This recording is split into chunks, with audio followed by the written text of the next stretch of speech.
મિત્રો,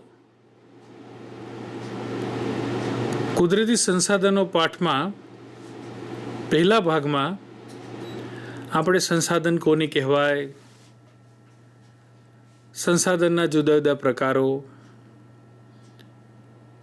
એ પ્રકારો કઈ રીતે પડ્યા છે, એનું વિભાગીકરણ, એના પેટા પ્રકારો, આ બધી વિગતો આપણે જોઈ. એના ઉદાહરણોને પણ આપણે શીખ્યા. સંસાધનોના જુદા જુદા ઉપયોગોને પણ આપણે શીખ્યા. એ ભાગના અંતમાં તમારી સાથે કેટલાક અગત્યના સવાલોની ચર્ચા પણ આપણે કરી હતી. આજે આપણે એ પાઠનો બીજો ભાગ આપણે શરૂ કરીશું. મિત્રો, યાદ કરો, આપણે એ પાઠની અંદર સૌથી છેલ્લે શું શીખ્યા હતા? યાદ આવ્યું તમને? યાદ કરી જુઓ બરાબર. હા, આપણે જમીન નિર્માણ વિશે શીખ્યા હતા કે આ જમીનો બની છે કેવી રીતે, એની અંદર કઈ કઈ બાબતોનો સમાવેશ થાય છે, અને એ બાબતોને આધારે જમીનોના જુદા જુદા પ્રકારો પાડવામાં આવ્યા છે. આજે આપણે જમીનના જુદા જુદા પ્રકારો વિશે વાત કરીશું. એ પ્રકારો કયા આધારે પડ્યા છે એની વિગતો આપણે છેલ્લે ભાગ 1માં શીખી ગયા છીએ. એની કણરચના, ફળદ્રુપતા, રંગ, આબોહવા, માતૃખડકો જેવી બાબતોને ધ્યાનમાં લઈને જમીનોના પ્રકાર પડે છે. મિત્રો, તમે ક્યારેક પ્રવાસ ગયા હો, એક ગામથી બીજે ગામ જતા હો, ત્યારે તમે જોયું છે કે જમીનોનો રંગ બદલાય છે. ગુજરાતમાં પણ તમે ક્યારેક અમુક પ્રદેશોમાં જાઓ તો તેની જમીનો કાળી છે, તો કોઈક જગ્યાએ જમીન ચીકણી રંગની હોય છે, તો ક્યાંક જમીન પીળાશ પડતી હોય છે. તમે કોઈ વખત ગોવા પ્રવાસે ગયા હો, મહાબળેશ્વર ગયા હો, તો ત્યાં તમને લાલ કલરની જમીનો દેખાશે.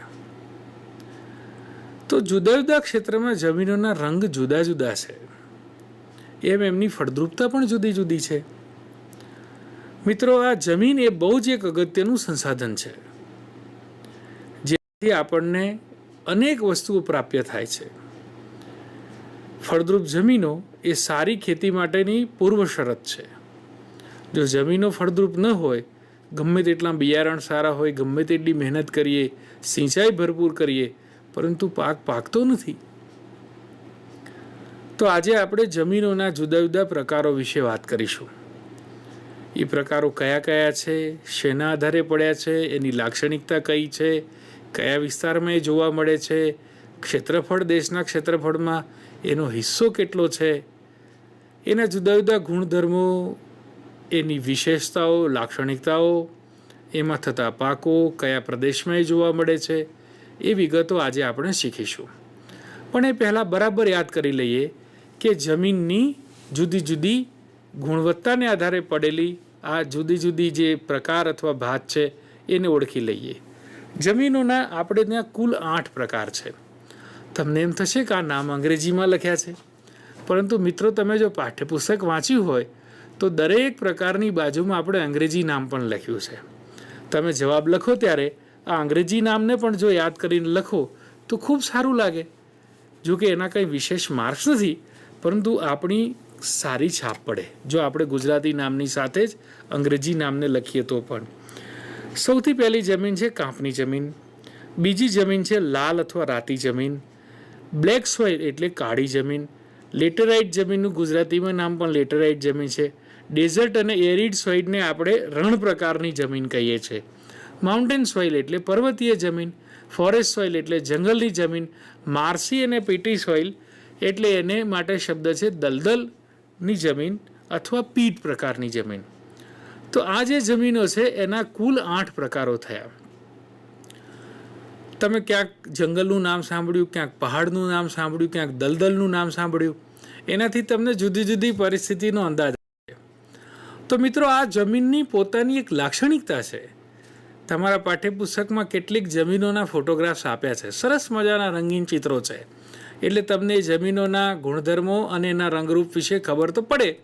ગુણધર્મો વાંચતા સમજાય અને એને જોતાં જ એનું ચિત્ર જોતાં રંગ અને બીજી વિશેષતાઓની આપણને ખબર પડે.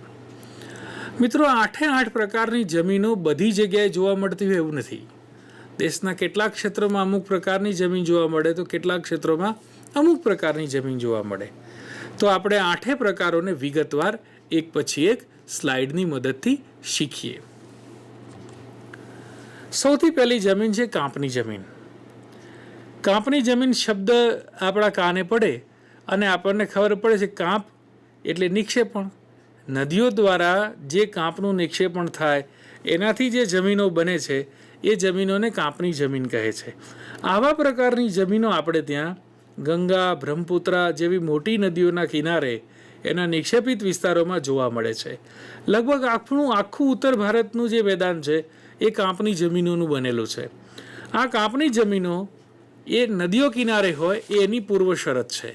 કાવેરી નદીનો મુખત્રિકોણ પ્રદેશ હોય કે ગોદાવરી નદીનો મુખત્રિકોણ પ્રદેશ હોય ત્યાં પણ આ પ્રકારની જમીનો જોવા મળે છે. આ જમીનો શેના આધારે બની? તો આ જમીનો નદીઓના કાંપથી બની છે. નદીઓ પોતાની સાથે દૂરથી પ્રવાહની અંદર અનેક ચીજો ઘસડીને લઈ આવે, એમાં કાંપ પણ હોય છે.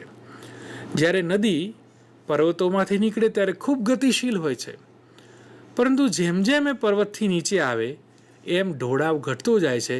મેદાની પ્રદેશમાં આવે ત્યારે એનો વેગ મંદ પડી જાય છે.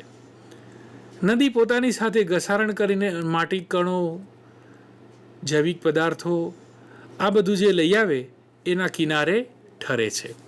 અને ઠરવાથી જે જમીન બંધાય એ ઠરવાના જે ક્ષેત્ર છે એને કાંપની જમીનોનું ક્ષેત્ર માનવામાં આવે છે. એ જે પદાર્થોને ઠાલવે છે એને આપણે સ્થાનિક ભાષામાં કાંપ કહીએ છીએ. તમે કોઈ વખત નદી કિનારે જાઓ તો ત્યાં તમને કાંપ જોવા મળશે. નદીના પાણી સાથે વહી આવેલી ચીકણી માટી હોય છે, એ કાંપ છે. તો આ કાંપની જમીનો આખા ઉત્તર ભારતમાં ગંગા અને એની શાખા નદીઓ, યમુના વગેરે નદીઓના કિનારાના ક્ષેત્રોમાં આપણને જોવા મળે છે. એની ફળદ્રુપતા ખૂબ સારી હોય છે અને એટલે જ દુનિયામાં સૌથી વધારે ગીચ વસ્તી જો કોઈ પ્રકારમાં મેદાનમાં જોવા મળે તે કાંપના મેદાનોમાં જોવા મળે છે. ખેતી પણ ખૂબ સુંદર રીતે મેદાનોમાં થઈ શકે છે. તો કાંપની જમીનના કેટલાક વિશેષ ગુણધર્મો જોઈએ. આ જમીનનું સ્તર નરમ હોય છે અને ફળદ્રુપ હોય છે. ફળદ્રુપ એટલે એમાં જૈવિક પદાર્થો ખૂબ હોય છે અને જૈવિક પદાર્થો સારા હોવાને કારણે એમાં સારી રીતે કોઈ પણ પાક આપણે લઈ શકીએ છીએ. નાઇટ્રોજન અને સેન્દ્રિય તત્વો એમાં ભરપૂર જોવા મળે છે. ફોસ્ફેટની એમાં કમી હોય છે. આ જમીનો સિંચાઈ યોગ્ય હોય છે. જો સિંચાઈની સગવડ મળે તો ખૂબ સારું ઉત્પાદન આપવા માંડે છે, વર્ષા ઋતુ સિવાયના સમયમાં પણ. આપણા દેશના કુલ ક્ષેત્રફળના સંદર્ભે જોઈએ તો આ પ્રકારની જમીનોનું પ્રમાણ લગભગ 43% જેટલા ક્ષેત્રફળમાં, દેશના કુલ વિસ્તારના 43%માં આ પ્રકારની જમીનો છે. અને આ જમીનમાં ડાંગર, ઘઉં, શેરડી, તમાકુ, કપાસ, શણ, તેલીબિયા જેવા પાકો ખૂબ સારા થાય છે. મિત્રો, કાંપની જમીનો એ અનાજના ભંડારો છે અને ત્યાં પેદા થતું અનાજ, તેલીબિયાં વગેરે ચીજો અનેક ઉદ્યોગોનો કાચો માલ પણ છે. એટલે દેશના અર્થતંત્રમાં આ જમીનોનું ખૂબ મહત્ત્વ છે અને સાથે સાથે ત્યાં અનેક લોકો નિવાસ કરે છે. ફળદ્રુપ જમીનો હોવાને લીધે એની ઉત્પાદનની ક્ષમતા પણ વધારે હોય છે અને ઉત્પાદન જ્યાં વધારે સારું મળે એટલે વધારે લોકોનું ત્યાં નભવાનું શક્ય બને છે અને વધારે લોકોનું પાલન પોષણ પણ શક્ય બને છે. તો આ જમીનો આપણે ત્યાં ઉત્તર ભારતમાં મુખ્યત્વે જોવા મળે છે.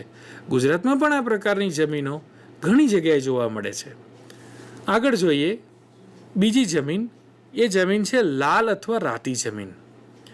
તો આ જમીન એના રંગ પ્રમાણે તમે જોઈ શકો લાલ અથવા રતાશ પડતી દેખાય છે.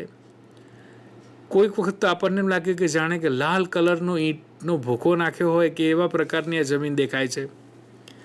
અહીંયા આ જમીન આપણે ત્યાં આપણા કુલ ક્ષેત્રફળનો લગભગ 19% જેટલો હિસ્સો આ પ્રકારની જમીન ધરાવે છે. આ જમીનો એક વિશિષ્ટ ચોક્કસ પરિસ્થિતિથી નીપજે છે અને એ જમીનોનો રંગ એનું નામ પડવા પાછળ જવાબદાર છે. એની જે લાલાશ છે એનાથી આપણે એને લાલ જમીન કહે છે. તમે ફોટોગ્રાફ્સમાં જોઈ શકશો કે કેટલી બધી લાલાશ દેખાય છે. અને આ જમીનો તમે કોઈ વાર દક્ષિણ ભારતના પ્રવાસે ગયા હોય તો તમને જોવા મળી છે. આ જમીનો ગૌણ જૂથમાં મહત્ત્વની જમીનો તરીકે ગણાય છે. આ જમીનોની જો વાત કરીએ તો શેનાથી બની? તો આ એક ખાસ પ્રકારના ખડકોના ખમાણથી આ જમીનો બની છે. મેગ્નેશિયમ, ફોસ્ફેટ, નાઇટ્રોજન અને સેન્દ્રિય તત્વોની એમાં ઉણપ જોવા મળે છે. આપણે ફળદ્રુપ જમીનોમાં આ બધા તત્વો વિશેષ હતા, સેન્દ્રિય તત્વો. જ્યારે આ જમીનો લાલ પ્રકારની જે જમીન છે એની અંદર સેન્દ્રિય તત્વોની ઉણપ જોવા મળે છે. જ્યારે પોટાશ અહીંયા વધારે માત્રામાં જોવા મળે છે. ઊંચાણ વિસ્તારમાં જઈએ, ઊંચાઈના ક્ષેત્રોમાં, તો એ જમીનનું સ્તર પાતળું હોય છે. જ્યારે નીચાણવાળા વિસ્તારોમાં જઈએ તો એ એના તુલનામાં વધારે ફળદ્રુપ હોય છે. મોટે ભાગે આ જમીન લાલ કલરની હોય છે, પણ કેટલીક જગ્યાએ બ્રાઉન, કેટલીક જગ્યાએ ચોકલેટ કલરની, કેટલીક જગ્યાએ સહેજ પીળાશ પડતી, કેટલીક જગ્યાએ સહેજ ગ્રે, અને કેટલીક જગ્યાએ તો સહેજ કાળાશ પડતી પણ હોય છે. તો આ જમીનોમાં રંગોનું વૈવિધ્ય થોડું વિશેષ છે. એ ઉપરાંત આ જમીનને જો સારી માવજત આપવામાં આવે, ખાતરો આપવામાં આવે, તો એની અંદર જે સેન્દ્રિય તત્વોની ઉણપ છે દૂર કરી શકાય છે. અને એની ઉણપ થાય દૂર તો સ્વાભાવિક છે ઉત્પાદન આપવા માટે યોગ્ય બની જાય છે.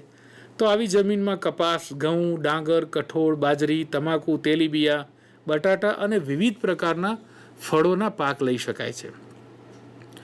મિત્રો, તમને એમ થશે કે આ સિંચાઈ અને ખાતરથી જમીનને આપણે યોગ્ય કરી શકીએ છીએ. જેમ કોઈ માણસ માંદો હોય તેની માવજતથી એને સાજો કરી શકાય, તો જમીનોમાં પણ પાક માટે જરૂરી તત્વોની જ્યારે ઉણપ હોય તો એને તત્વો ઉમેરવામાં આવે અને ઉમેર્યા પછી યોગ્ય એની માવજત કરવામાં આવે તે જમીનોને આપણે ઉપજાઉ બનાવી શકીએ છીએ. તો આવા પ્રકારની ઉપજાઉ જમીન બન્યા બાદ આબોહવાનું જ્યાં વૈવિધ્ય છે એ પ્રમાણે જે પ્રકારના પાકો આબોહવાને અનુકૂળ આવે તે પ્રકારના પાકો તે જમીનોમાં વાવી શકાય છે. મિત્રો, એટલું યાદ રાખીશું, પોટાશ આ જમીનોમાં વિશેષ છે અને સેન્દ્રિય તત્વો પ્રમાણમાં ઓછા છે. અને સેન્દ્રિય તત્વો ઓછા હોવાને લીધે એની ફળદ્રુપતા પણ નીચી છે. આ જમીનો પર્વતીય ક્ષેત્રોમાં જ્યાં ઊંચાઈવાળા ક્ષેત્રો છે ત્યાં એ પાતળી છે. પાતળી એટલે એની જાડાઈ ઓછી છે. જ્યારે ખોદીએ ત્યારે લાલ પડ પ્રમાણમાં પાતળું નીકળે છે, પરંતુ નીચેના તળેટીના ક્ષેત્રમાં આવીએ તો એ વિશેષ પ્રમાણમાં દળદાર હોય છે. આ પણ એની એક વિશેષતા છે. લાલ જમીન પછી આપણે એક બીજી જમીન જોઈએ, કાળી જમીન. કાળી જમીનનો સંદર્ભ એના કલર સાથે છે. એને અંગ્રેજીમાં આપણે બ્લેક સોઇલ તરીકે પણ ઓળખીએ છીએ. આ કાળો કલર જ એના નામ પડવા માટે જવાબદાર છે. કાળી જમીનોનું જે ક્ષેત્ર છે એ દેશના વિસ્તૃત ક્ષેત્રમાં કાળી જમીન જોવા મળે છે. મિત્રો, આપણે જોઈએ કાળી જમીન કેવી રીતે, એ કયા કયા પાક માટે અનુકૂળ આવે છે, એનું અન્ય નામ શું છે, અને પ્રમાણમાં અત્યાર સુધી બોર્ડમાં 2-3 વખત આ કાળી જમીન વિશેનો વિશેષ સવાલ પૂછાયો છે. એટલે આપણે આ વિગતને જરા ધ્યાનથી શીખીશું. કદાચ આપણે પરીક્ષામાં પૂછાઈ જાય તો આપણે એનો ખૂબ સરસ રીતે જવાબ લખી શકીએ. તો કાળી જમીનના કેટલાક વિશેષ ગુણધર્મો અને એની લાક્ષણિકતાઓને આપણે જોઈએ. આ જમીનનું નામ તમિલ શબ્દ રેગુડા ઉપરથી પડ્યું છે, એટલે આને રેગુડ જમીન તરીકે પણ ઓળખે છે. મૂળ તમારા પાઠ્યપુસ્તકમાં આ કરતાં જરા વધારે વિગત છે. તમિલ ભાષાનો શબ્દ છે રેગુડા. રેગુડાનો મતલબ થાય છે કાળાશ પડતી જમીન, અને એટલે આ જમીનનું એક નામ રેગુર પણ છે. મોટા ભાગના જમીન વૈજ્ઞાનિકો એવું માને છે. અને આ જમીનનો ઉદ્ભવ કેમ થયો, તો આ જમીન મૂળતઃ લાવાના ખડકોના તૂટવાથી અને જે જમીનો ઉપર લાવા પથરાયો એ લાવામાંથી જે જમીનો બની છે એ જમીનો કાળી જમીન છે. એટલે જ્યાં જ્યાં કાળી જમીન છે ત્યાં વર્ષો પૂર્વે લાવારસ ફેલાયો છે, જ્વાળામુખીઓ ફાટ્યા હશે, અને ફેલાયેલા લાવારસમાંથી જ આ જમીનો બની છે. ગુજરાતમાં પણ આ પ્રકારની જમીનો છે. ભારતમાં પણ જુદી જુદી જગ્યાએ આ પ્રકારની જમીનો આપણને જોવા મળે છે. તમિલનાડુ અને ગુજરાતના કિનારે આ પ્રકારની જમીનો સમુદ્ર કિનારે પણ જોવા મળે છે. સૂકા અને ગરમ ક્ષેત્ર બંનેમાં એની હાજરી છે. દેશના લગભગ 15% ક્ષેત્રફળમાં આ કાળી જમીનો જોવા મળે છે. આ કાળી જમીનો જુદા જુદા પાક માટે અનુકૂળ આવે છે. એમાં સૌથી વિશેષ જો કોઈને અનુકૂળ આવે તો એ કપાસને અનુકૂળ આવે છે. એટલે કાળી જમીનનું એક બીજું નામ કપાસની જમીન તરીકે પણ લોકો ઓળખે છે અને ક્યારેક એને બ્લેક કોટન સોઇલ એવા નામે પણ ઓળખવામાં આવે છે. કાળી કપાસની જમીન. મૂળ આ જમીનોનો ઉદ્ભવ એ લાવા સાથે જોડાયેલો છે. જેમ કાંપની જમીનોનો ઉદ્ભવ એ નદીઓના નિક્ષેપણ સાથે જોડાયેલો છે, તો આ જમીનોનો ઉદ્ભવ એ લાવાના પથરાવા સાથે જોડાયેલો છે. મિત્રો, લાવાયુક્ત જમીન એ એક વિશિષ્ટ પ્રકારના ગુણધર્મો ધરાવતી જમીન છે. એને બ્લેક કોટન સોઇલ કહે છે. આ જમીનમાં પાણીનો ભેજ આવે ત્યારે ચીકણી થઈ જાય છે, પણ જ્યારે ભેજ સુકાય ત્યારે એમાં મોટી મોટી તિરાડો કે ફાટો પડે છે. તમે તમારા પાઠ્યપુસ્તકમાં પણ એવું ચિત્ર જોયું છે જેમાં આ પ્રકારની જમીનોમાં ફાટો કે તિરાડો પડ્યાનું દ્રશ્ય આપણે જોઈ શકીએ છીએ. મિત્રોની લાક્ષણિકતા ઉપર એકવાર ફરી નજર નાખી લઈએ કે આ પ્રકારની જમીન 15% ક્ષેત્રમાં ભારતમાં જોવા મળે છે અને રેગુરા એનું એક બીજું નામ છે. હવે આ જમીનની બીજી કેટલીક ખાસિયતની વાત કરીએ તો આ જમીનમાં જે પાક લેવાય છે એ પાકમાં કપાસ સૌથી વિશેષ લેવાય છે.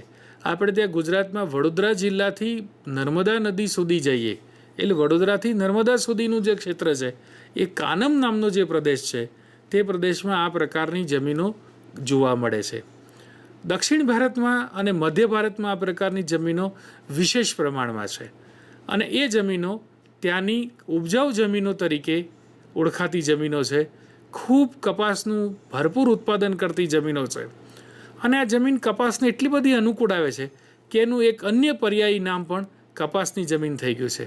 એક આગળનો પ્રકાર જોઈએ, લેટેરાઇટ જમીનો. આ લેટેરાઇટ જમીનો, લેટેરાઇટ શબ્દ જ એવો છે, લેટર એક લેટિન ભાષાનો શબ્દ છે.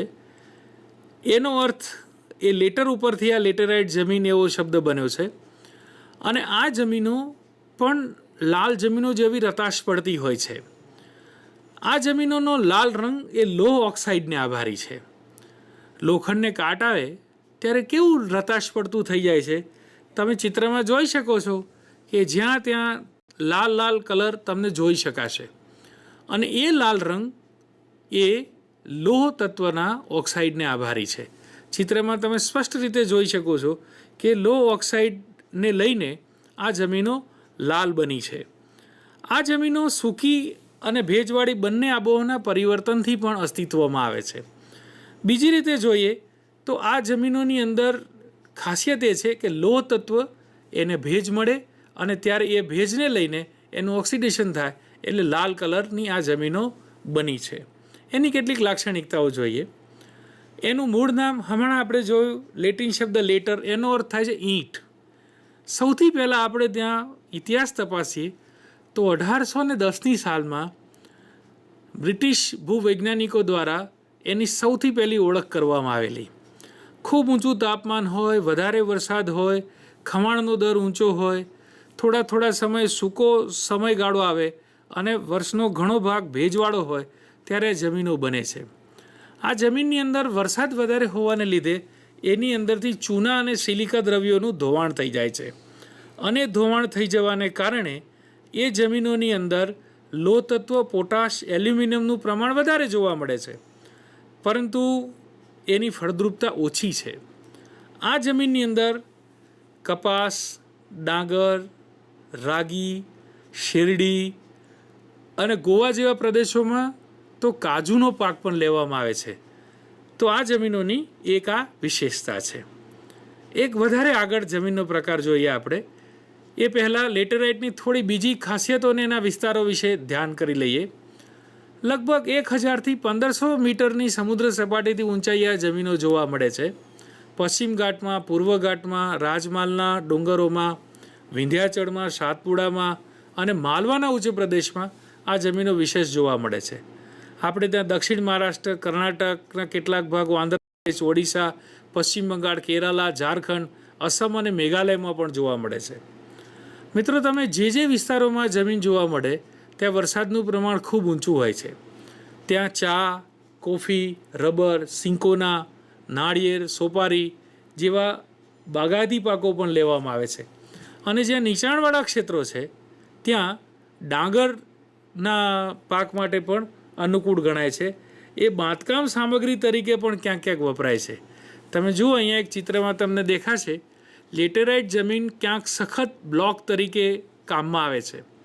અને આ બ્લોક જમીનમાંથી ખોદી કાઢ્યા પછી સિમેન્ટથી એકબીજા સાથે ચોંટાડી એમાંથી મકાનો પણ બનાવી શકાય છે. એટલે બાંધકામ સામગ્રી તરીકે પણ આ જમીન ક્યાંક ક્યાંક કામમાં આવે છે. એનું એક બીજું નામ પડખાઉ જમીન પણ છે અને પડખાઉ જમીન તરીકે પણ એને ઓળખવામાં આવે છે. પછી જોઈએ પર્વતીય જમીનો. આ જમીન હિમાલયની ખીણો, એના ઢોળાવો, તમે પર્વતો ઉપરથી જોઈ શકો છો કે પર્વતોના ક્ષેત્રોમાં જ આ જમીન જોવા મળે છે.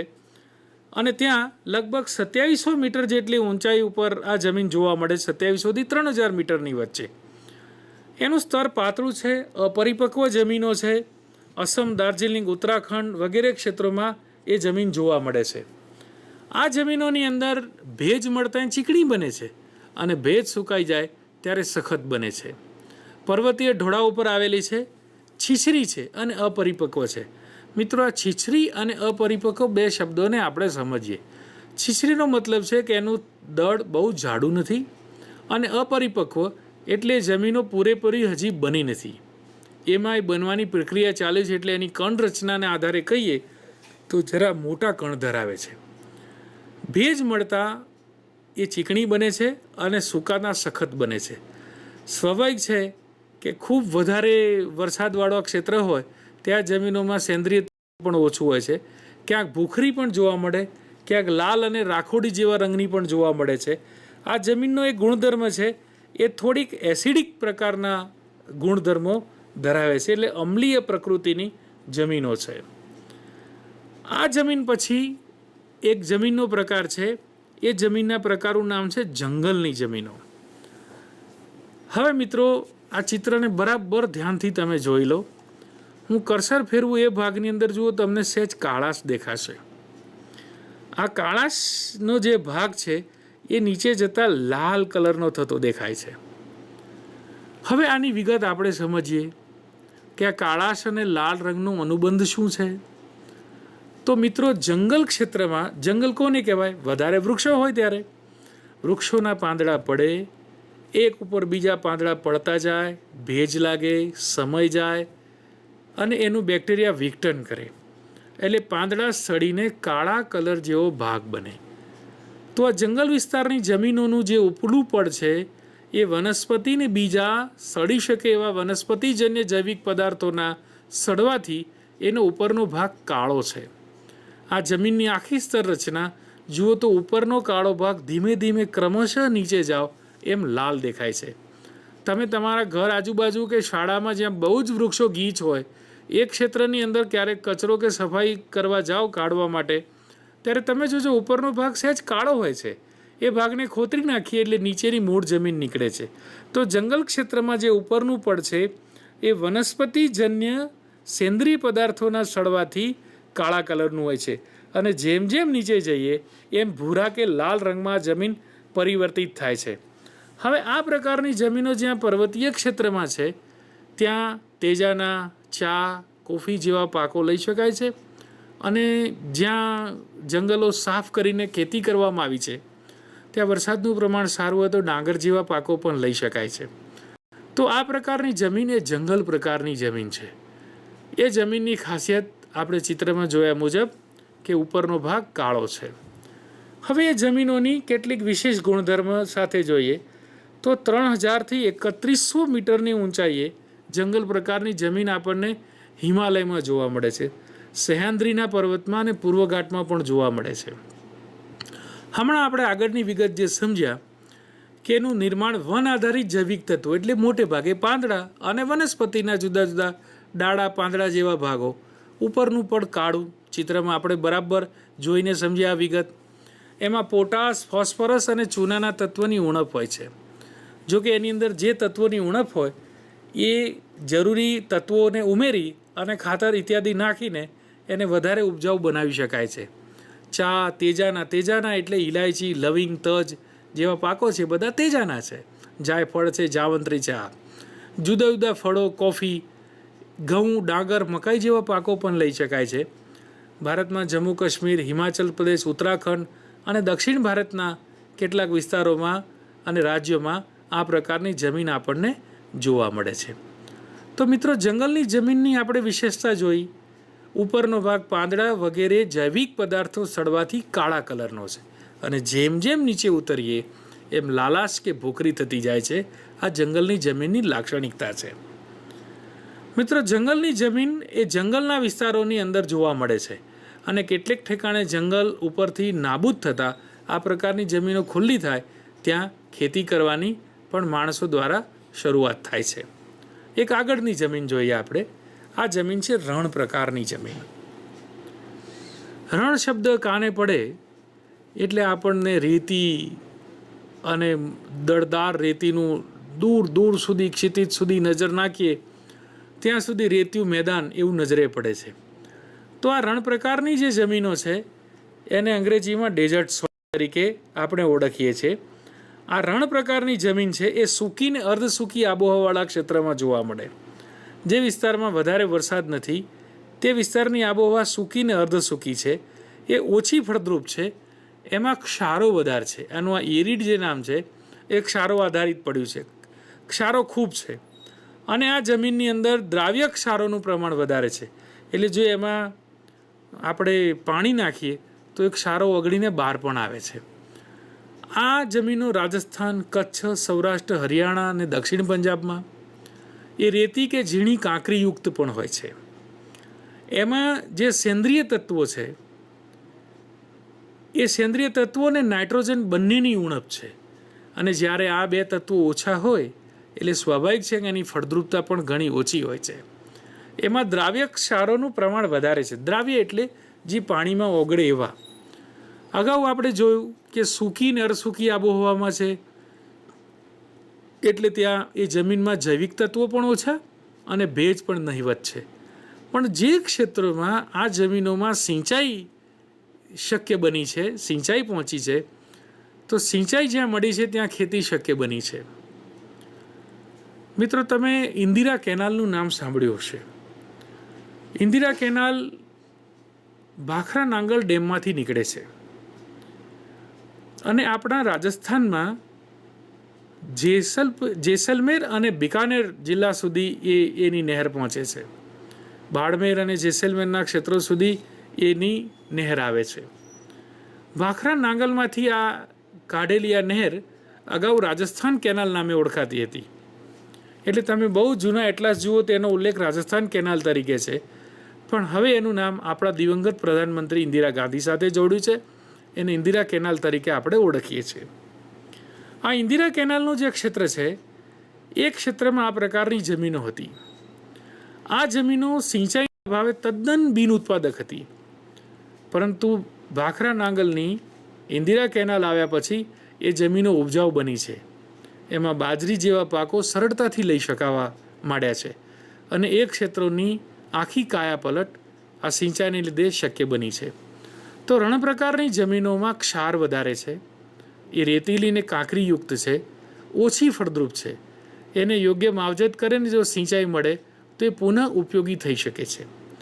મિત્રો, રણ પ્રકારની જમીન આપણા ગુજરાતમાં પણ કેટલાક જિલ્લાઓમાં છે. સુરેન્દ્રનગર અને કચ્છ જિલ્લાના ક્ષેત્રો, પાટણ જિલ્લાના કેટલાક સરહદીય ભાગો, બનાસકાંઠા જિલ્લાના કચ્છ જિલ્લાને અડતા ભાગો વગેરે ભાગોમાં પણ આ જમીનો જોવા મળે છે.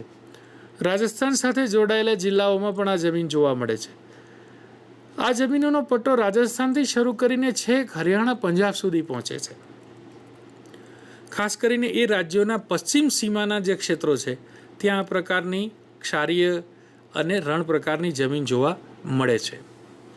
મિત્રો, જમીનનો છેલ્લો પ્રકાર એ દલદલ કે પીઠ પ્રકારની જમીન છે. દલદલ શબ્દ તમે ક્યારેક સાંભળ્યો હશે. દલદલ એટલે કિચડ. તમે જુઓ, આ જમીનની અંદર સ્પષ્ટ રીતે જ્યાં લીલો અને સહેજ ગુલાબી કલરના ફૂલો ઉગેલા ઘાસનું જે ક્ષેત્ર છે એ દલદલ કે પીઠ પ્રકારની જમીન છે. એની તુલનામાં તમે જુઓ, એ જમીનોથી થોડેક દૂરના ભાગોમાં વૃક્ષો ઉગ્યા છે, હરિયાળી છે, લીલોતરી છે. જો ત્યાં વૃક્ષો ઉગતા હોય તો અહીંયા કેમ નહીં? અહીંયા એવું શું ખૂટે છે કે જે ત્યાં વૃક્ષો ઉગ્યા એ અહીંયા નથી ઉગ્યા? મિત્રો, કોઈએ વૃક્ષો કાપી નાખ્યા એવું નથી, પરંતુ આ જમીનની લાક્ષણિકતા એવી છે કે જેને લઈને એ પ્રકારની વનસ્પતિ અહીંયા ઉગી શકી નથી. તો અત્યંત ભેજવાળા જ્યાં ક્ષેત્રો હોય ત્યાં વધારે પડતા જૈવ પદાર્થોના સંચયથી આ પ્રકારની જમીનો બને છે. ચોમાસામાં આ જમીનો જળમગ્ન થઈ જાય છે, એટલે પ્રમાણમાં એ ઓછી ઊંચાઈવાળા ક્ષેત્રોમાં હોય છે. એટલે વર્ષા ઋતુ દરમિયાન આ જમીનો લગભગ પાણી હેઠળ ઢંકાઈ જાય છે. પાણી ઓસરી જાય ચોમાસાનું, પછી એમાં ખેતી શક્ય બને છે. આ જમીનો કાળીથી ભારે અને અતિ અમ્લીય એટલે એસિડિક પ્રકારના તત્વો ધરાવતી હોય છે. એમાં ક્ષારો અને સેન્દ્રિય પદાર્થો પણ વધુ હોય છે. એમાં ફોસ્ફેટ અને પોટાશની ઉણપ પણ જોવા મળે છે. ક્યારેક ફેરસ અને એલ્યુમિનિયમ સલ્ફેટથી આ જમીનો ઝેરી પણ બની જાય છે. ઝેરી બની જવી એટલે કે એમાંથી યોગ્ય રીતે વનસ્પતિ ઉગી ન શકે. આપણા કેરળના કોટાયમ જિલ્લાના પશ્ચિમે તથા અલપુઝા જિલ્લાના કેટલાક ભાગોમાં આ પ્રકારની જમીનો જોવા મળે છે. મિત્રો, આ જમીનોની બીજી પણ એક ખાસિયત છે કે એનું ઉપજાઉપણું ઓછું હોય એ એની મુખ્ય ખાસિયત છે.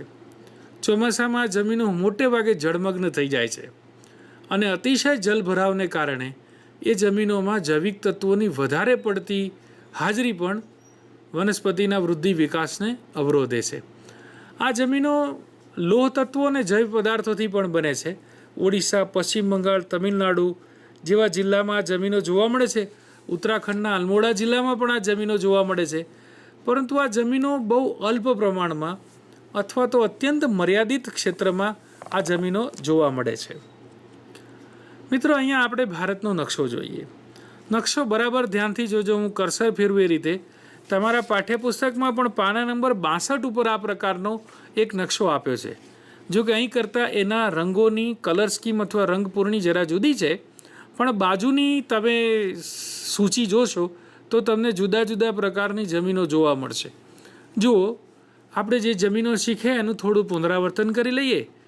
અહીંયા ઉપર જે જમ્મુ કાશ્મીરનું ક્ષેત્ર, અહીંયા સિક્કિમ રાજ્યનું ક્ષેત્ર, અસમ અને અરુણાચલ પ્રદેશના ઉત્તરી ભાગોમાં જ્યાં લીલો રંગ દેખાય છે એ બધી જમીનો, ત્યાં બે પ્રકારની જમીનો જોવા મળે છે, જંગલ પ્રકારની અને પર્વતીય જમીનો.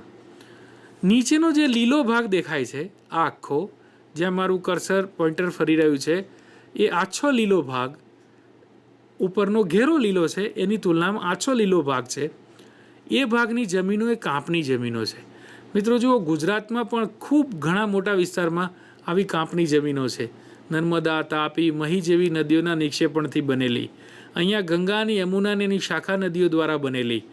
છેક પૂર્વોત્તરમાં જોઈએ તો બ્રહ્મપુત્ર નદીને કિનારે પણ આ પ્રકારની કાંપની જમીનો જોવા મળે છે. પશ્ચિમ બંગાળનું લગભગ સમગ્ર ક્ષેત્ર કાંપની જમીનોથી છે. પૂર્વ કિનારે પણ સાંકડા વિસ્તારોમાં ગોદાવરી, કાવેરી, મહા જેવી નદીઓએ પણ કાંપના મેદાનોની અથવા કાંપની જમીનોની રચના કરી છે. મિત્રો, જ્યાં લાલ રંગ દેખાય છે એ લાલાશ પડતી જમીનોનું ક્ષેત્ર છે, પર્વતીય ક્ષેત્ર છે. જ્યાં રાખોડી કલરનો, જ્યાં મારું કર્સર છે, રાખોડી ભાગ દેખાય છે, એ બધી જમીનો એ કાળી જમીનો છે. અને કાળી જમીનોનું નામ પડે એટલે તમને યાદ આવશે કે જમીનો એટલે કપાસની જમીન, બ્લેક કોટન સોઇલ. રાજસ્થાનના પશ્ચિમ ભાગમાં જ્યાં સહેજ પીળો રંગ દેખાય છે એ ક્ષેત્રની જમીનો એ ક્ષારીય જમીનો અથવા તો રણ પ્રકારની જમીનો છે. તમને ઊંચા પર્વતીય ક્ષેત્રોમાં જ્યાં વધારે વરસાદ પડે છે એવા પશ્ચિમ ઘાટના ક્ષેત્રોમાં લેટેરાઇટ જમીનો દેખાશે. તમે કોઈવાર મહાબળેશ્વર કે ગોવા ગયા હોય તો તમને આ પ્રકારની જમીનો જોવા મળી હશે. તો મિત્રો, નકશાની આટલી વાત પછી આપણે યાદ રાખીએ કે તમારા પાઠ્યપુસ્તકના નકશાને બરાબર નિરીક્ષણ કરી અને એનું વાંચન કરવાનું. આપણે સામાન્ય લખેલું વાંચવા ટેવાયેલા છે, પણ નકશા વાંચન બહુ જલ્દી અથવા તો થોડું બેદરકારીથી કરીએ છીએ. પણ મિત્રો, તમને યાદ હશે કે તમારા પરીક્ષાના પેપરમાં એક રેખાંકિત નકશાની અંદર વિગતો પૂરવાની પૂછાય છે. હવે આ 8 પ્રકાર પૈકી તમને કોઈ પ્રકાર પૂછે તો એને ચોક્કસ વિસ્તારમાં આપણને પૂરતા આવડવું જોઈએ. એટલે કયા પ્રકારની જમીન દેશના કયા ક્ષેત્રમાં જોવા મળે છે એ બહુ સ્પષ્ટ રીતે કાળજીથી આપણે યાદ રાખીશું, તો પરીક્ષામાં નકશાપૂર્તિનો રોકડિયો માર્ક્સ આપણને ગુમાવવો નહીં પડે. તો બરાબર એના વિસ્તારોને જ્યારે નામથી યાદ રાખીએ છીએ ત્યારે નકશામાં પણ એના ચોક્કસ સ્થાનોને આપણે યાદ રાખીશું. તો આ પાઠમાંથી નકશાપૂર્તિ માટે આ વિગતો ખૂબ જરૂરી છે કે કયા પ્રકારની જમીન ક્યાં જોવા મળે છે. એ વિગતોને આપણે ધ્યાનથી શીખીશું, યાદ રાખીશું, વારંવાર નકશાનું વાંચન કરીશું, જેથી કરીને આપણને ભૂલ ન પડે. અને એને યોગ્ય સૂચિ દ્વારા દર્શાવવાનું છે. તમે માત્ર દર્શાવી દેશો એ યોગ્ય નથી. યોગ્ય રીતે યોગ્ય સૂચિ દ્વારા નિશાની કરી અને દર્શાવો તો જ આપણને એ માર્ક્સ પૂરેપૂરા મળે. મિત્રો, જમીનોની આટલી વાત કર્યા પછી જમીન ઉપર કેટલાક જોખમ પણ છે. તમે ઘણીવાર શબ્દ સાંભળ્યો છે, જમીનનું ધોવાણ થઈ ગયું. જમીન ધોવાણ બહુ અગત્યની, જલ્દીથી ઉકેલ માગતી એક સમસ્યા છે. અને આ સમસ્યા એટલી બધી વિકટ બની રહી છે કે એના માઠા પરિણામો થોડા વર્ષોમાં આપણે હજુ પણ વધારે ગંભીર રીતે ભોગવવા પડશે. હું એમ કહું તો ખોટું નહીં, એના પરિણામો આપણે ભોગવવા માંડ્યા પણ છીએ. દુનિયાભરના પર્યાવરણવિદો જમીન ધોવાણની સમસ્યાને બહુ જ વિકરાળ સમસ્યા તરીકે જોઈ રહ્યા છે. મિત્રો, જે જમીન ઉપર ખેતી થાય છે એ જમીન કણોનું પવન કે વહેતા પાણી દ્વારા દૂર હડસેલાઈ જવું, ઠેલાઈ જવું અથવા અન્યત્ર સ્થળાંતરિત થઈ જવું એને જમીનનું ધોવાણ કહે છે. આ જમીનનું ધોવાણ થવા પાછળ કુદરતના ગતિશીલ પરિબળો પાણી અને પવન બંને જવાબદાર છે. જો કે મોટે ભાગે ધોવાણ સાથે વહેતું પાણી એ શબ્દ એકબીજા સાથે એટલો બધો જોડાઈ ગયો છે, પણ પવન દ્વારા પણ જમીનના ફળદ્રુપ કણો એક ઠેકાણેથી બીજે ઠેકાણે જઈ શકે છે. મિત્રો, આ જમીનનું ધોવાણ થવાથી સીધી અસર કોને થાય? વિચાર્યું છે કોઈ દિવસ? આ જમીન ધોવાણની સીધી અસર આપણા જીવન ઉપર શું પડે?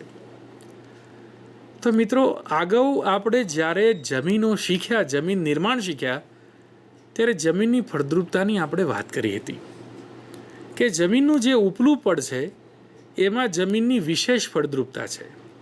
જો એ ઉપલું પડ છોલી લેવામાં આવે અથવા ખોદી લેવામાં આવે તો એની ફળદ્રુપતા નષ્ટ થઈ જાય છે. જે ખેતર મબલક પાક આપતું હોય એ ખેતરમાંથી 2-2.5 ફૂટ જમીન જો ઉપરની ઉતારી લેવામાં આવે અથવા એને ખોદીને ભરી લેવામાં આવે તો એની ફળદ્રુપતા મોટા ભાગની નષ્ટ થઈ જાય છે, કારણ કે ફળદ્રુપતા નીચેના સ્તરમાં હોતી જ નથી. જૈવિક તત્વોની હાજરી ઉપરના સ્તરમાં હોય છે. જમીનના ધોવાણને કારણે આ ફળદ્રુપ જમીન બિનફળદ્રુપ બની જાય છે અને બિનફળદ્રુપ બને ત્યારે એમાંથી ખેતીનું પૂરતું ઉત્પાદન ન મળે. ઉત્પાદન ન મળે તો ખેડૂતોને ખેતી પોસાય નહીં. મોંઘા બિયારણ, જંતુનાશકો, મહેનત આ બધું એળે જાય. કેટલા બધા લોકોનો જીવન નિર્વાહ ખેતી સાથે જોડાયેલો છે. એટલે જમીનના ધોવાણની સમસ્યાને બહુ જ ગંભીર ગણીને એનો ઉકેલ શોધવાના પ્રયાસો થયા છે. મિત્રો, જેમ જેમ સમાજમાં જાગૃતિ આવશે એમ એમ આ સમસ્યાનો ઉકેલ સરળ થઈ જવાનો છે. એ વિગતને આપણે આ પાઠમાં શીખવાના છીએ. તો હું તમને કેટલાક ચિત્રો બતાડું.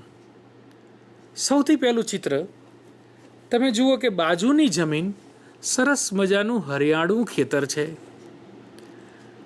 હવે વરસાદ પડ્યો હશે, જમીનનો ઢાળ, મારું કર્સર છે એ દિશામાં છે, પાણી વહેતું આ નીચેના વાંકડામાં આવ્યું છે, વાંકડો અથવા વેરો. એ પાણી ઉપરથી વહી આવ્યું, એની સાથે ગતિશીલ પાણી જમીનની ઉપરના પડને ધોઈ નાખ્યું. તમે જુઓ, અહીંયા કરતાં જમીન પ્રમાણમાં નીચી છે, એનો મતલબ કે ઉપરનું પડ ધોવાઈ ગયું છે. જેમ જેમ તમે વાંકડાની નજીક જશો એમ ઉપરનું પડ નાબૂદ થયેલું દેખાશે. જુઓ, અહીંયા સ્પષ્ટ રીતે તમને સ્તર રચના દેખાય છે. ઉપરનું સ્તર ઘેરા કલરનું દેખાય છે, નીચે એની તુલનામાં સહેજ પીળાશ પડતો ભાગ દેખાય છે. એનો મતલબ કે ઉપરની જમીનોનું ધોવાણ સદંતર થઈ ગયું છે. હવે એક જમાનામાં તો આ જમીન બધી સમાંતર છે, આજે દેખાય છે. મિત્રો, ચિત્રને બરાબર ધ્યાનથી જુઓ તો આ બધી જમીન ધોવાણ થઈને ગઈ ક્યાં? આ પ્રશ્ન પણ અગત્યનો છે. જો આ જમીન આગળના ખેતરના જેટલી જ સમાંતર હોય તો આ ખાડા પડી ગયા તો આ પાણી સાથે વહીને આ બધી જમીન અથવા માટી ગઈ ક્યાં? એ પણ એક અગત્યનો સવાલ છે. મિત્રો, આ જે ઘટના તમે એક નાના ખેતર રૂપે જોઈ એને જરા વિશાળ અર્થમાં જોઈએ તો આપણે ત્યાં પર્વતોમાં પાણી પડે, એ પાણી એક નદીને મળે, બીજી નદીને મળે અને બધી નદીઓ ભેગી થઈને સરવાળે એક મોટી નદીનું સ્વરૂપ ધારણ કરે.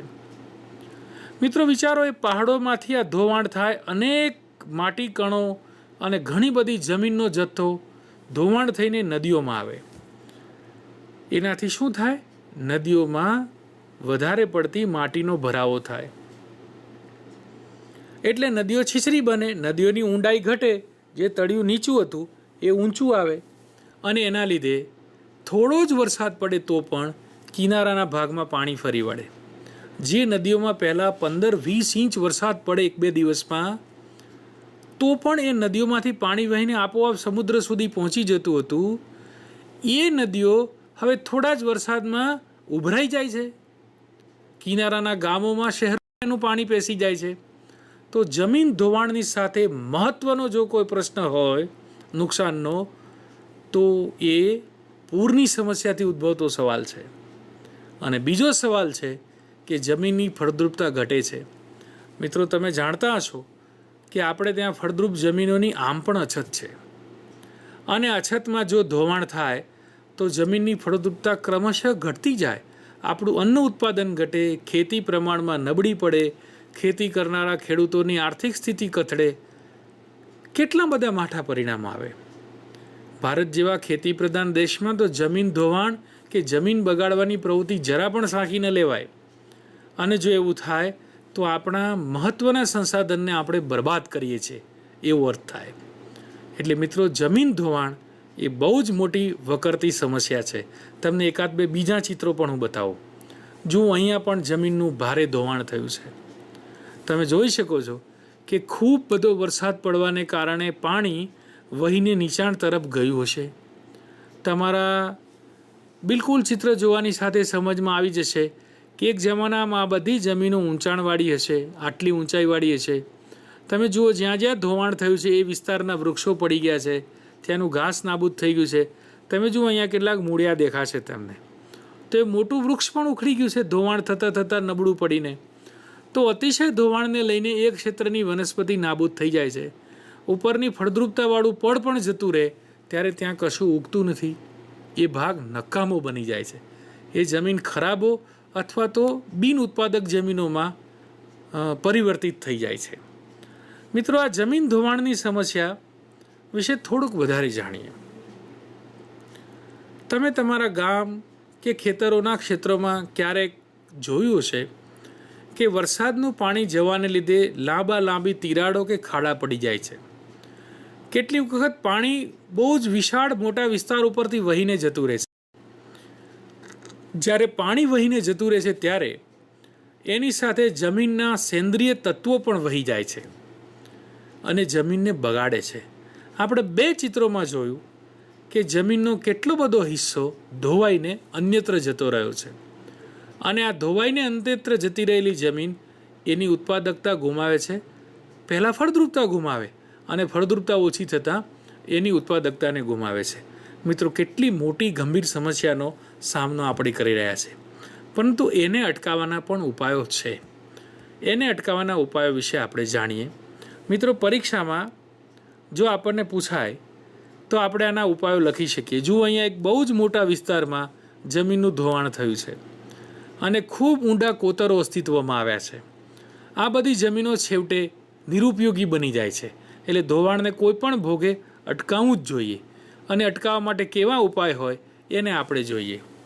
તો સૌથી પહેલાં આવી જમીનો ઉપર ઘાસ ઉગે છે અને જે જમીનોમાં ઘાસ ઉગતું હોય ત્યાં આપણે પશુઓને ચરાવવા લઈ જઈએ છીએ.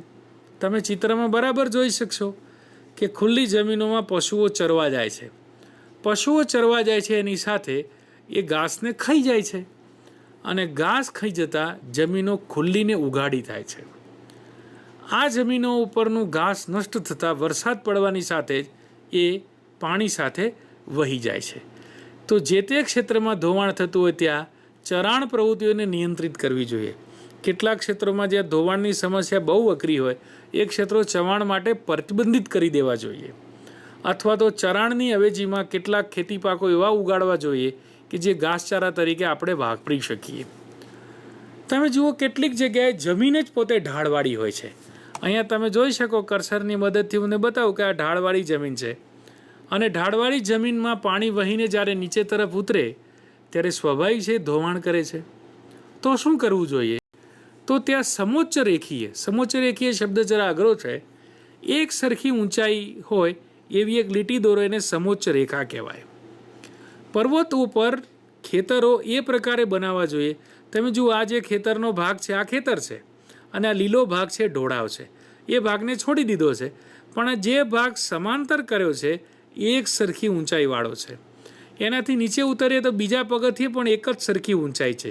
તો એક જ સરખી ઊંચાઈવાળી જે રેખા હોય એને સમોચ્ચ રેખીય રેખા કહે છે. પાઠ્યપુસ્તકનો આ શબ્દ કદાચ તમને અઘરો લાગે તો હવે ચિત્રની મદદથી તમને સમજાઈ ગયો છે. તો પર્વતીય ક્ષેત્રોમાં અથવા ઢોળાવવાળી જમીનમાં આવું પગથિયા આકારે વાવેતર કરવું જોઈએ. સીધું ઢાળ ઉપર વાવી દેવાને લીધે શું થાય? ઊંચાણમાં પડતો વરસાદનો પાણીનો પ્રવાહ નીચે સુધી જાય ત્યારે આ બધી જમીનોનું ધોવાણ કરી જાય છે. તો એ અટકાવવા માટે આપણે એને સમોચ્ચ રેખીય સ્ટાઇલથી અથવા એની ઢબે પગથિયા આકારે વાવેતર કરવું જોઈએ. જો બાજુમાં પગથિયા આકારે થયેલું વાવેતર અને એમાં ઉગેલો પાક દેખાય છે. અહીંયા ખેતરને ખેડીને સરસ રીતે તૈયાર કર્યું છે. મિત્રો, જે જમીનોમાંથી જંગલ નષ્ટ થઈ ગયું છે ત્યાં ધોવાણની માત્રા ખૂબ વધી જાય છે, કારણ કે જ્યાં વનસ્પતિ હોય એના મૂળિયા જમીન કણોને જકડી રાખે છે. તો કેટલીક જમીનમાં વર્ષો પહેલાં જંગલ હશે, ગોચર હશે, પરંતુ વધારે પડતું ચરાણ કે જંગલોના કાપી નાખવાને લીધે જમીન પડતર બની ગઈ છે. પડતર જમીનમાં ધોવાણ ખૂબ મોટા પાયા ઉપર થાય છે, કારણ કે આખી જમીનો ખુલ્લી છે. એ ઉઘાડી જમીનોને કોઈ કવરથી ઢાંકી દઈએ તો એનું ધોવાણ અટકે અથવા ઓછું થાય. તો શેનાથી ઢાંકવી જોઈએ જમીનોને? પ્લાસ્ટિકથી ઢાંકીએ તો એટલું મોટું તો પ્લાસ્ટિક ક્યાંથી લવાય? છાપરું બનાવીએ તો પણ ન ચાલે. તો શું કરવું જોઈએ? તેને ઢાંકવા માટે વૃક્ષોનું આવરણ ઊભું કરવું જોઈએ. અને વૃક્ષોના મૂળ એના જમીન કણોને જકડી રાખે છે, વરસાદના સીધા મારમાંથી પણ જમીનને બચાવે છે. એટલે પડતર જમીનોમાં ખૂબ વૃક્ષો વાવવા જોઈએ. તમને અહીંયા એક ચિત્ર દેખાય છે, ઢોળાવવાળી જગ્યા છે, વર્ષો પહેલાં અહીંયા જંગલ હશે, અથવા એ જગ્યા ઉપરથી ધોવાણનો વિશેષ ભય લાગે છે, તો ત્યાં ખૂબ મોટા પાયા ઉપર વૃક્ષારોપણ થયું છે. મિત્રો, તમારી શાળામાં પણ વન મહોત્સવ ઉજવાતો હશે, અને વન મહોત્સવ ઉજવાય ત્યારે તમે પણ આવી નજીકના ક્ષેત્રોમાં કે શાળાની આજુબાજુ વૃક્ષારોપણ કર્યું છે. જો તમારા ગામ કે શહેરની આજુબાજુ આવું ક્ષેત્ર હોય તો તમારા શિક્ષકને સાથે રાખીને તમારે પણ આવી જમીનોને ધોવાણથી બચાવવા વૃક્ષારોપણની પ્રવૃત્તિઓ હાથ ધરવી જોઈએ. શાળાની ઇકો ક્લબ અને કેટલાક રસ ધરાવતા વિદ્યાર્થીઓ આ પ્રવૃત્તિ કરે તો બહુ જ મોટી સેવાનું કામ થશે એમ કહી શકાય. જે જમીનો ઢાળવાળી છે ત્યાં પાણીના વહેડા પડ્યા હોય ત્યાં આવા આડબંધ બનાવવા જોઈએ. અને આડબંધ બનાવશું એના લીધે પાણીનો પ્રવાહ થોડો થોડો રોકાશે અને ધોવાણથી પડતા કોતર અથવા તો જે ખાડા પડે છે એ અટકશે. જ્યાં વહેડા પડ્યા હોય ત્યાં પ્રકારે આડબંધ બનાવવા જોઈએ. સાદી માટીને બદલે જો પથ્થરો વાપરીને બનાવીએ, પથ્થરો ઉપલબ્ધ હોય તો એ વધારે ટકે છે. ઢોળાવવાળા વિસ્તારોમાં પાણીના વેગને ધીમો પાડવા માટે એની ચોક્કસ રીતે ઊંડી ખેડ કરવી જોઈએ. આ ઊંડી ખેડ એ ઢાળની દિશાના સંદર્ભે અહીંયા ચિત્રમાં બતાવ્યું છે એ મુજબ કરવી જોઈએ. આવું કરવાને લીધે જે વરસાદનું પાણી પડે છે એ જમીનમાં ઉતરે છે અને એનો વેગ પ્રમાણમાં ઓછો થાય છે. તમે કોઈ વાર પ્રવાસમાં ગયા છો ત્યારે પર્વતીય ક્ષેત્રોમાં ઢાળવાળી જમીનો તમે જોઈ છે. આ ઢાળવાળી જમીનો સતત જો વરસાદનો સામનો કરે અને પાણી વહીને નીચે ઉતરે તો જે માટી કણો છે એ બધા નીચે ખેંચી લઈ આવે છે. તમે ઈડરની આજુબાજુ ડુંગરો જોયા હશે. કોઈ વખત અંબાજી જાઓ ત્યારે ઈડરથી અંબાજીની વચ્ચે અનેક પર્વતોનું ક્ષેત્ર આવે છે. આ પર્વતીય ક્ષેત્રો બહુ ઊંચાઈવાળા તો નથી, પરંતુ વર્ષો પૂર્વે તે ઉપર માટી કણોનું આવરણ હતું. પરંતુ વનસ્પતિ ઓછી થવાને કારણે, જંગલો કપાઈ જવાને કારણે અને વરસાદને કારણે એ બધી માટીનું ધોવાણ થઈને નીચે આવી ગઈ છે. આજે આપણને કેવળ ઉઘાડા ખડકો દેખાય છે. તો આ જમીનને ઉઘાડી થતી અથવા ઉપરના પડનું ધોવાણ થતું આ રીતે પણ અટકાવી શકીએ. ચિત્રમાં તમે જુઓ કે એની ચોક્કસ દિશા મુજબ ખેડ કરવી જોઈએ, અને ચોક્કસ દિશા મુજબની ખેડ છે એનાથી પાણીનો વેગ ધીમો પડે છે. પાણીનો વેગ ધીમો પડવાને કારણે પાણી જમીનમાં પણ ઉતરે છે અને સાથે સાથે એની જે ધોવાણની ક્ષમતા હોય છે એ ખૂબ ધીમી થઈ જાય છે.